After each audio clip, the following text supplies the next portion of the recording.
Good morning বন্ধুরা, Karimganj daily নিউজে আপনাদের স্বাগত জানিয়ে শুরু করছি আজকের গুরুত্বপূর্ণ সংবাদ শিরোনামগুলি। অবশেষে পঞ্চায়েতের ডিলিমিটেশনের খসড়া প্রকাশ। করিমগঞ্জ জেলায় 20 থেকে কমে হচ্ছে 16টি জেলা পরিষদ। বিস্তারিত থাকবে প্রতিবেদনে।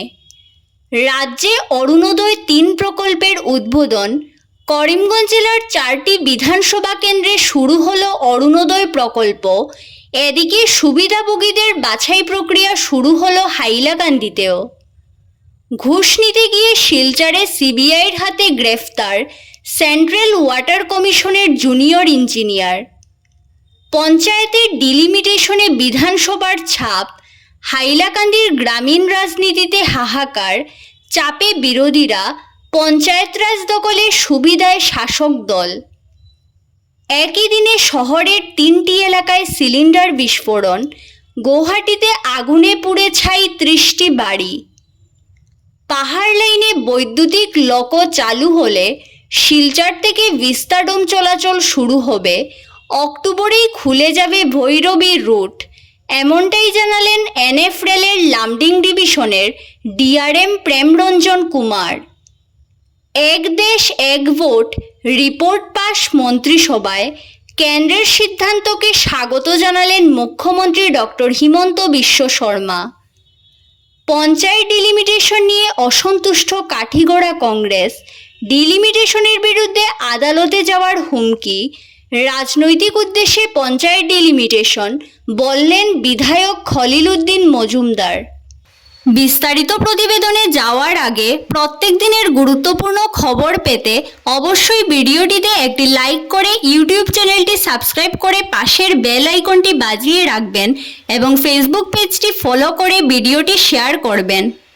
এবার সংবাদ শিরোনামগুলোর বিস্তারিত হলো।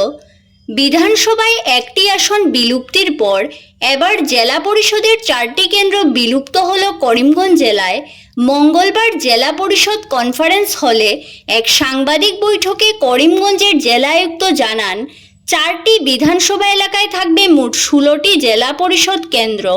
ডিলিমিটেশন প্রক্রিয়ায় করিমগঞ্জের বদরপুর বিধানসভাকে বিলুপ্তির পর পুরো জেলার পঞ্চায়েত পর্যায়ে ডিলিমিটেশন করতে গিয়ে আধিকারিক করিমগঞ্জ জেলার 4টি বিধানসভা কেন্দ্রের অন্তর্গত গ্রাম পঞ্চায়েত, আঞ্চলিক পঞ্চায়েত ও জেলা পরিষদের ডিলিমিটেশনের খসড়া প্রকাশ করা হয়েছে।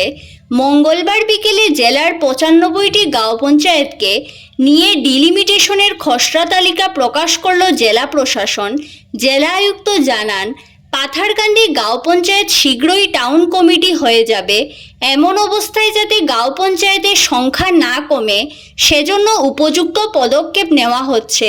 খসড়া তালিকায় থাকা নতুন জেলা পরিষদ কেন্দ্রগুলো হলো দক্ষিণ করিমগঞ্জ বিধানসভা এলাকায় টিলাবাড়ি, বান্দরকোনা, নিলামবাজার, কালীগঞ্জ এবং লক্ষ্মীবাজার।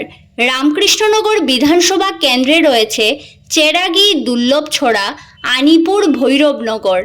উত্তর করিমগঞ্জে মাইজগ্রাম, সুপ্রাকান্দি, শ্রীমন্ত কানিশাইল, শ্রীগৌরী এবং হরিনগর। পাথারকান্দি বিধানসভা কেন্দ্রে রয়েছে লুয়াইরপুয়া, রাধাপেয়ারি, চাঁদখিরা এবং কানাইনগর ফাকুয়া জেলা পরিষদ কেন্দ্র। সমগ্র রাজ্যের সঙ্গে করিমগঞ্জেও বৃহস্পতিবার অরুণোদয় 3 প্রকল্পের সূচনা করা হয়। করিমগঞ্জ জেলার 4টি বিধানসভা কেন্দ্রে এদিন এই প্রকল্পটি শুরু করা হয়। বৃহস্পতিবার সকাল 11টায় উত্তর করিমগঞ্জ বিধানসভা কেন্দ্রে শহরের নীলমণি উচ্চতর মাধ্যমিক বিদ্যালয়ের খেলার মাঠে এই প্রকল্পের উদ্বোধনী অনুষ্ঠানের আয়োজন করা হয়। অনুষ্ঠানটিতে রাজ্যের মুখ্যমন্ত্রী হিমন্ত বিশ্ব শর্মার ভার্চুয়াল ব্যবস্থার মাধ্যমে প্রকল্পের সূচনা কার্যসূচি সম্প্রচার করা হয়। অরুণোদয় প্রকল্পটি চালু করা হয়েছে 45 বছরের ঊর্ধ্বের অবিবাহিতা, ডিভোর্সি ও পরিত্যক্ত মহিলাদের উন্নয়ন ও সুরক্ষার স্বার্থে। এদিকে হাইলাকান্দির 2টি বিধানসভা আসনেও বৃহস্পতিবার থেকে অরুণোদয়ের 3য় পর্যায়ের সূচনা হয়। একই সঙ্গে সুবিধাভোগী বাছাই পর্ব শুরু হতে চলেছে। এই প্রকল্পের উদ্বোধন উপলক্ষে জেলা প্রশাসনের উদ্যোগে 2টি পৃথক অনুষ্ঠানের আয়োজন করা হয়। হাইলাকান্দি বিধানসভা চক্রের অনুষ্ঠানটি হাইলাকান্দি শহরের এসএস কলেজের খেলার মাঠে অনুষ্ঠিত হবে। জানা গেছে, অনুষ্ঠানে জেলার সব সমবায় সমিতি থেকে 350 জন করে সুবিধাভোগী অংশ নিয়েছেন। ঘুষ নিতে গিয়ে শিলচরে সিবিআইর জালে ধরা পড়লেন সেন্ট্রাল ওয়াটার কমিশনের এক জুনিয়র ইঞ্জিনিয়ার। বুধবার তাকে গ্রেফতার করেছে কেন্দ্রীয় তদন্তকারী সংস্থা সিবিআই। ধৃত জুনিয়র ইঞ্জিনিয়ারের নাম আয়ুষ কুমার। গ্রেফতারের পর তাকে হেফাজতে নিয়েছে সিবিআই। সূত্র মতে, সিবিআই হেফাজতে তাকে টানা জিজ্ঞাসাবাদ চালিয়ে যাচ্ছেন আধিকারিকরা। জানা গেছে, সেন্ট্রাল ওয়াটার কমিশন শিলচর মেঘনা ডিভিশনের অফিসের কাজে ব্যবহারের জন্য ভাড়াতে গাড়ি দিয়েছিলেন এক ব্যবসায়ী। তার বকেয়া বিল ছিল 1,55,000 টাকা। সেই টাকা রিলিজ করে দিতে 12,000 টাকা ঘুষ চেয়েছিলেন জুনিয়র ইঞ্জিনিয়ার আয়ুষ কুমার। সেই টাকা পেলেই বকেয়া পরিশোধের ক্লিয়ারেন্স চূড়ান্ত হবে বলে কথা দিয়েছিলেন তিনি। প্রাপ্য টাকা দিতে দেরি করায় বিরক্ত হয়ে সিবিআইয়ের কাছে অভিযোগ করেছিলেন ওই ব্যবসায়ী, যার ফলে জুনিয়র ইঞ্জিনিয়ারের বিরুদ্ধে মামলা নথিভুক্ত করা হয়েছিল সিবিআইয়ের কাছে। অভিযোগ পেয়ে central bureau of investigation junior ইঞ্জিনিয়ারকে হাতে নাতে গ্রেফতার করে। পঞ্চায়েতের ডিলিমিটেশনে বিধানসভার ছাপ। হাইলাকান্দির গ্রামীণ রাজনীতিতে হাহাকার। ডিলিমিটেশন সুনামিতে হাইলাকান্দির পঞ্চায়েত রাজনীতি রীতিমতো তছনছের আশঙ্কা।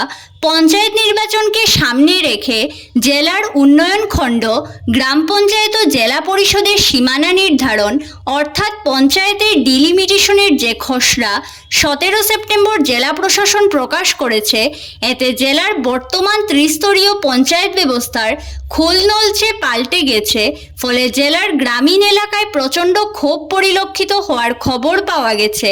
আর ডিলিমিটেশনের এই খসড়া চূড়ান্ত হলে বিরোধীদের বেকায়দায় ফেলে জেলার পঞ্চায়েতরাজ শাসক দল সহজে দখল করতে পারবে বলে মনে করছে রাজনৈতিক মহল।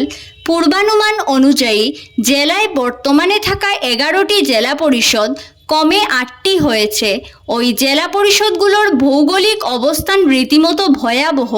জেলার 62টি গ্রাম পঞ্চায়েত সংখ্যার হিসেবে ঠিক থাকলেও জিপির ভৌগোলিক এলাকা বদলে গেছে। এর মধ্যে হাইলাকান্দি বিধানসভা এলাকায় 30টি ও আলগাপুর কাটলিচড়া বিধানসভা এলাকায় 32টি জিপি রয়েছে। অনুরূপভাবে জেলার 5 উন্নয়ন খণ্ড ঠিক থাকলেও এইসব উন্নয়ন খণ্ডের সীমানা নির্ধারণ করতে গিয়ে যেসব জিপির অন্তর্ভুক্ত করা হয়েছে, এতে জনদুর্ভোগ মারাত্মক আকারে বাড়বে বলে আশঙ্কা করা হচ্ছে। একই দিনে শহরের 3টি এলাকায় একাধিক সিলিন্ডার বিস্ফোরণের ঘটনা ঘটেছে। এর ফলে পুড়ে ছাই হয়ে যায় 30টি বাঁশের বেড়ার ঘরসহ কয়েক লক্ষ টাকার সামগ্রী। তবে দমকল বাহিনীর তৎপরতায় প্রাণহানির ঘটনা ঘটেনি।